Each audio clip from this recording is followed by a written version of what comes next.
Hello दोस्तों, welcome to Brighton academy. Brighton academy में आपका बहुत बहुत स्वागत है। आज का हमारा टॉपिक है समायोजन का अर्थ, क्रियात्मक हल सहित पास एडजस्टमेंट प्रैक्टिकल सॉल्यूशन के साथ अपन लोग देखेंगे। ठीक है बच्चों, तो हम लोग पूरे समायोजन को ही पास एडजस्टमेंट कहते हैं। इसका मीनिंग मैंने आपको पिछले चैप्टर में बता दिया है, मतलब पिछले वीडियो में आप लोगों को बता दिया। ये उसकी का सेम पार्ट 2 है। ठीक है बच्चों, उसमें हमने पार्ट 1 में देखा था, उसका मीनिंग देखा था और साथ ही साथ उसका प्रैक्टिकल सॉल्यूशन देखे थे हम लोग।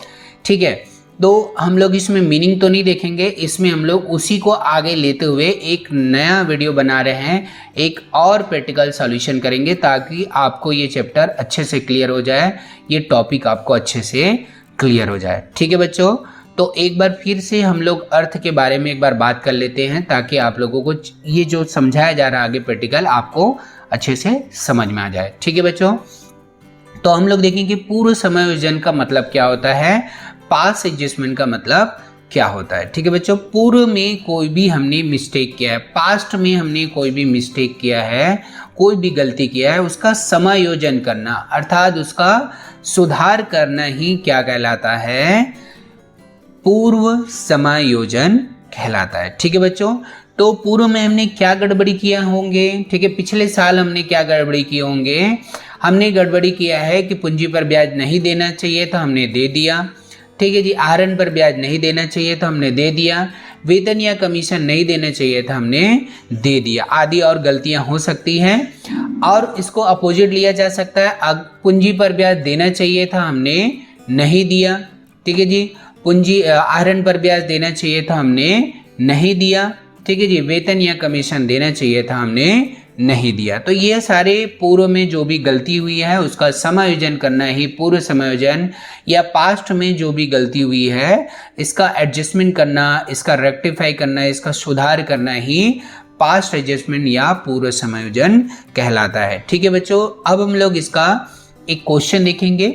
ठीक है बच्चों, और उसका सॉल्यूशन कैसे किया जाएगा वो देखेंगे। तो पहले से मैंने क्वेश्चन लिख के रख लिया है, ठीक है, और साथ ही साथ इसका सॉल्यूशन भी करके रखा हुआ है। तो उसके पहले आपको क्या समझना पड़ेगा बच्चों, नियम को पहले समझ लीजिए। ठीक है, क्योंकि नियम ही आपको क्या करेगा, ये क्वेश्चन को अच्छे से समझाने में मदद करेगा। ठीक है बच्चों, तो जब भी किसी साझेदार से हम लोग पैसा लेते हैं तो अगर उससे ले रहे हैं तो उसको देना पड़ेगा, इसके लिए इस कारण से उसके लिए क्या है जी, वो हानि है। साझेदार को देना पड़ेगा, हम लोग उससे ले रहे हैं, हम लोग मतलब फर्म उससे ले रहा है, तो साझेदार के लिए क्या हो जाएगा बच्चों, वो उसको देना पड़ेगा, इस कारण से हानि है, इस कारण से उसे क्या किया जाएगा, डेबिट किया जाएगा। ठीक है बच्चों, डेबिट कब करेंगे, जब हम लोग लेंगे। ठीक है बच्चों, अर्थात साझेदार को देना पड़ेगा, इस कारण उसके लिए हानि है, हानि को क्या किया जाता है बच्चों, डेबिट किया जाता है। ठीक है, अब अगर हमें देना होगा तो साझेदार के लिए क्या कहलाएगा बच्चों, वो लाभ कहलाएगा। तो लाभ को क्या करते हैं बच्चों, क्रेडिट करते हैं। समझ में आ गया बच्चों, तो एक बार फिर से बात करते हैं। अगर साझेदार से हमें लेना होगा अर्थात साझेदार को देना पड़ेगा, इस कारण उसके लिए हानि है, हानि को क्या करते हैं, डेबिट करते हैं। और अगर साझेदार को हमें देना होगा तो उसको तो मिलेगा, तो उसके लिए क्या कहलाएगा, वो लाभ, तो लाभ को क्या करेंगे, क्रेडिट करेंगे। ठीक है बच्चों, तो चलो अब क्वेश्चन में जाते हैं। ए और बी एक फर्म में साझेदार हैं, ए और बी दोनों पार्टनर हैं, जो लाभ हानि को कैसे बांटते हैं बच्चों, बराबर विभाजन करते हैं, बराबर बांटते हैं। जो भी लाभ होगा उसे ये आपस में बराबर बराबर अर्थात इक्वल बांटेंगे। ए की स्थायी पूंजी दी गई है कितनी बच्चों, 80,000 और 60,000, मतलब ए की 80,000 और बी की कितनी है, 60,000 है। ठीक है बच्चों, तो वर्ष 2007 में पूंजी पर ब्याज कितना परसेंट, 6% के स्थान पर कितना कर दिया गया है, 5% क्रेडिट कर दिया गया है। मतलब उसे 6% देना चाहिए, बाकी हमने दिया केवल कितना है, 5% दिया है। 6% की जगह में उसको हमने केवल कितना दिया, 5% दिया। तो सीधी बात है, उसको 5% तो दे चुके हैं, तो और कितना देना चाहिए, 1% और देना चाहिए। तो गलती यहाँ पर केवल कितने परसेंट की हो रही है, 1% की, क्योंकि 5% तो दे चुके हैं उसको, तो 1% और देना होगा। जैसे कि फॉर एग्जाम्पल आपको मुझे 6 रुपये देना चाहिए था, मैंने आपको केवल कितने दे दिया है, 5 रुपया, तो और कितना दूंगा आपको, 1 रुपया और दूंगा। वैसे ही यहाँ पर 6% की जगह में 5% दिया जा चुका है, मतलब 1% और देना होगा। ठीक है बच्चों, तो अब हम लोग आगे क्वेश्चन को, मतलब 1% पर ही सारे कैलकुलेशन होंगे, ना कि 6%, ना कि 5%। केवल कितने परसेंट पर कैलकुलेशन होगा? 1% पर। ठीक है, इसको ध्यान में रखना। त्रुटि के सुधार हेतु आवश्यक समायोजन प्रविष्टि कीजिए। इस त्रुटि के सुधार के लिए हमें क्या करना है? एडजस्टमेंट एंट्री करना पड़ेगा, समायोजन प्रविष्टि करेंगे। तो समायोजन प्रविष्टि करने के लिए हमें सबसे पहले बनाना होता है, हल करते समय सबसे पहले हम लोग समायोजन सारणी अर्थात एडजस्टमेंट टेबल बनाएंगे। ठीक है बच्चों, हिंदी में समायोजन सारणी और इंग्लिश में एडजस्टमेंट टेबल। तो सबसे पहले हमारा यहाँ पर हम लोग को ध्यान देना होगा कि कितने कॉलम हमें करने हैं या कितने कॉलम हमें बनाना है। तो पहला कॉलम में आ जाएगा साझेदार, दूसरे कॉलम में आ जाएगा समायोजन, तीसरे कॉलम में आ जाएगा अंतर। ठीक है बच्चों, तो सबसे पहले साझेदार में हम लोग क्या लिखेंगे? पार्टनरों का नाम लिखेंगे, ए और बी। साझेदार को विवरण भी लिखा जा सकता है, आप चाहो तो यहाँ पर विवरण लिख सकते हो।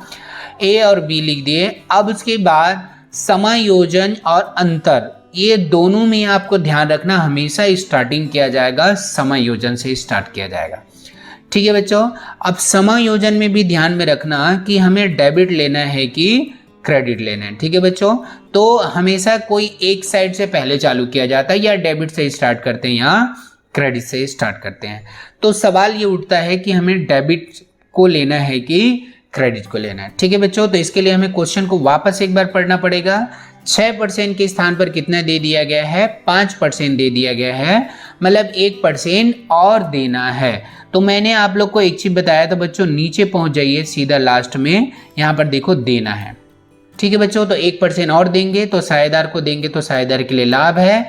लाभ का मतलब क्या होता है? क्रेडिट होता है। इस कारण से हम लोग स्टार्ट करेंगे इस वाले साइड से, समायोजन के क्रेडिट साइड से। ठीक है बच्चों, तो 1% निकालेंगे तो 80,000 आप लोग देख सकते हो, 80,000 यहाँ पर दिया गया है और ये 60,000 दिया। 80,000 का 1% हो जाएगा हमारा, कितना आएगा? 800 आएगा। ठीक है बच्चों, और 60,000 का 1% हो जाएगा 600। आप दोनों का टोटल करेंगे तो कितना हो रहा है बच्चों? 1400। आप लोग एक डेबिट और क्रेडिट का नियम जानते होंगे, जितना अमाउंट हमारा क्रेडिट में रहता है उतना ही अमाउंट कहाँ होना चाहिए? डेबिट में। तो ये 1400 हमने जो टोटल आया उसको हमने यहाँ पर भी लिख दिया है। अब आपने एक चीज गौर की होगी, लाभ हानि का विभाजन कैसे करना है? मैंने बताया था, बराबर करना है। ठीक है बच्चों, तो 1400 का हम लोग दोनों को बराबर बांटेंगे, मतलब कितना? 700 बांटेंगे। ठीक है, अब अपन लोग देखेंगे ए वाले लाइन में 700 800, दोनों में बड़ा कितना है? 800 है। और किधर बड़ा है? Credit side. तो क्रेडिट साइड हम लोग 100 रुपये लिखेंगे। अब 100 रुपये क्यों लिखे बच्चों? कितना बड़ा है? 700 800 से, सॉरी 800 700 से कितना बड़ा है? 100 बड़ा है। तो 100 रुपया हम लोग यहाँ पर लिख देंगे। ठीक है बच्चों, तो अब हम लोग देखेंगे उसी टाइप से बी में देखेंगे 700 600, 700 600 में से कौन बड़ा है? 700। और 700 कितना बड़ा है? 100 रुपये बड़ा है। और कौन से साइड बड़ा है? Debit side. इस कारण डेबिट साइड हमने 100 रुपये लिख दिया बी वाले लाइन में। ठीक है बच्चों, अब इसका भी टोटल 100 रुपये लिख दिए। ठीक है बच्चों, अब उसके बाद हम लोग इसका एडजस्टमेंट एंट्री करेंगे, समायोजन प्रविष्टि करेंगे।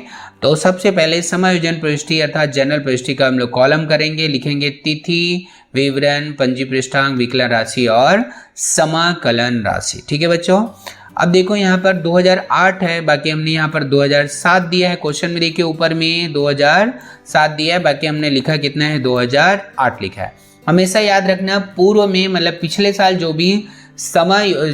साल जो भी गड़बड़ी हुई थी उसका समायोजन हम लोग अगले साल के प्रारंभ में किया जाता है। तो अगले साल मतलब 2008 और प्रारंभ कौन हो गया जी? 1 जनवरी को किया जाएगा। तो अब हम लोग देखते हैं ए डेबिट है कि क्रेडिट है। तो ए देखो यहाँ पर 100 रुपये से क्या है जी? क्रेडिट है।